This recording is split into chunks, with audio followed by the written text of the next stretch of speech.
আসসালামু আলাইকুম viewers, মামিস cook creation and blog চ্যানেলের পক্ষ থেকে সকলকে শুভেচ্ছা জানিয়ে শুরু করছি নতুন আরও একটি রেসিপি। আর আজকে আমি মিষ্টি আলু দিয়ে ভীষণ মজার একটা পিঠা তৈরি করে দেখাবো। তো তার জন্য আমি শুরুতেই কুকারে 2টা মিষ্টি আলু সিদ্ধ করতে দিয়েছি। আর এখানে আমি কড়াইতে একটা এলাচ, 2 টুকরা তেজপাতা ও 2 টুকরা দারচিনি দিয়ে নিয়েছি। আর এখন দিয়ে দিচ্ছি একদম পিওর নলিন গুড়। তো গুড়টাতে একটু বলক উঠে এসেছে, এই পর্যায়ে নাড়িয়ে দিচ্ছি। তো পুরোপুরি বলক উঠে আসার পর আমি দিয়ে দিচ্ছি 1 কাপ পরিমাণ নারকেল কোড়া দিয়ে আমি গুড়ের সাথে নারকেলটা একটু মিশিয়ে নিচ্ছি। মিশিয়ে নিয়ে এই পর্যায়ে আমি সামান্য একটু লবণ অ্যাড করতেছি।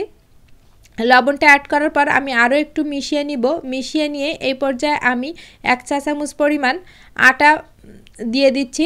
এখানে আপনারা চাইলে ময়দাও ইউজ করতে পারেন। আর এটা দিলে হয় কি, নারকেলের পরিমাণ যদি কম থাকে তো খুব সহজেই কিন্তু একদম পাকটা চলে আসে আর পুরটা খুব সুন্দরভাবে রেডি হয়ে যায় আর একটা ভালো স্মেলও পাওয়া যায় আর কি।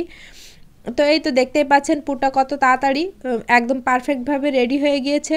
তো এখানে আমি যে আলু 2টা সিদ্ধ করে নিয়েছিলাম ওই 2টার খোসা ছাড়িয়ে নিয়ে এরকম ডাব্বু চামচের সাহায্যে ম্যাশ করে নিচ্ছি। আর এটা কিন্তু খুব পারফেক্টভাবে ম্যাশ করতে হবে, না হলে পিঠাটা কিন্তু ভালো হবে না। আর এখানে আমি কড়াইতে চায়ের কাপের 1/2 কাপ পরিমাণ পানি দিয়ে নিয়েছি, তার সাথে দিয়ে দিলাম স্বাদমতো লবণ, দিয়ে আমি ভালোভাবে পানির সাথে লবণটা মিশিয়ে নিচ্ছি। পানির সাথে লবণটা মিশে যাওয়ার পরে আমি যে আলুটা ম্যাশ করে রেখেছিলাম ওই আলুটা এখন পানির মধ্যে দিয়ে খুব ভালো করে পানির সাথে আলুটাকে আমি মিশিয়ে নিলাম। আর দেখুন কিছুক্ষণের মধ্যে এরকম কনসিস্টেন্সি চলে আসলে এই পর্যায়ে আমি আটা অ্যাড করতেছি। আমি এখানে 1 কাপ পরিমাণ আটা অ্যাড করব, কিন্তু 2-3 বারে আটাটা অ্যাড করতে হবে, একবারে দিয়ে দেওয়া যাবে না। আর এই ডোটা কিন্তু একটু সফট হবে। তো আমি আটা অ্যাড করে কিছুক্ষণ রেখে দিয়েছিলাম, তারপর মুথে নিয়ে ডো তৈরি করে নিয়েছি। আর অফ ক্যামেরায় একটা ফুলও তৈরি করে ফেলেছি। এখন আপনাদের আর একটা ফুল তৈরি করে দেখাচ্ছি কিভাবে আসলে পিঠাটা আমি তৈরি করি। তো ঠিক এরকম পুরো একটা রুটির মতো তৈরি করে নিয়ে এর পর পুরটা দিয়ে হাতের সাহায্যে এভাবে করে খুব আলতোভাবে কাজটা করতে হবে, যেহেতু আটাটা একটু বেশি সফট। তো এইভাবে করে ফুল তৈরির আগের প্রসেসটা আমাদের করে নিতে হবে।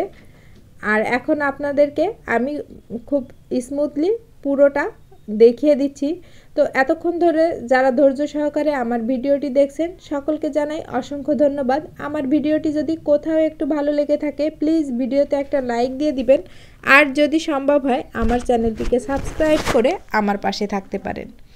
আমি যেহেতু নতুন, আমার ভিডিওতে অনেক ভুল ত্রুটি থাকতে পারে, প্লিজ ক্ষমা সুন্দর দৃষ্টিতে দেখবেন। তো এই তো কথা বলতে বলতে পিঠার একটা অংশের ডিজাইন কিন্তু আমি করে ফেলেছি। আর এটা আমি স্বর্ণা দিয়ে করতেছি। স্বর্ণা দিয়ে এই ডিজাইনটা করা যে এত ইজি, সত্যি আমি নিজেও আগে জানতাম না।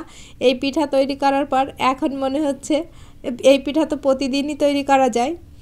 তো যাই হোক, এই তো আমার একটা পিঠা কিন্তু প্রায় কমপ্লিট হয়ে গিয়েছে। তো আপনারা দেখুন পিঠাটা দেখতে কেমন হয়েছে, অবশ্যই কমেন্ট করে আমাকে জানাবেন। তো এইভাবেই আমি বাকি পিঠাগুলো তৈরি করে নিয়েছি অফ ক্যামেরায়। এরপর আমি একটা স্ট্রেনার নিয়ে স্ট্রেনারের ভিতর একটা কাপড় দিয়ে পিঠাগুলোকে বসিয়ে দিয়েছি।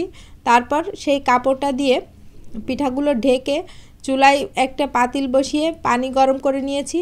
তার উপর স্ট্রেনারটা দিয়ে ঢাকনা দিয়ে ঢেকে রাখছি মাত্র 5 মিনিটের জন্য। তো 5 মিনিট পর এসে আপনাদের দেখিয়ে দিচ্ছি পিঠাটা ঠিক কেমন হয়েছে। তো এই তো দেখুন পিঠা দিয়ে ধোয়া উঠছে। আর এখন আপনাদেরকে আমি সার্ভ করেও দেখিয়ে দিব ঠিক পিঠার ভেতরটা কেমন হয়েছে দেখুন, আর পিঠাটা কতটা সফট হয়েছে। তো এই ছিল আমার আজকের নতুন এই রেসিপিটি। সবাই সুস্থ থাকবেন, ভালো থাকবেন, আল্লাহ হাফেজ।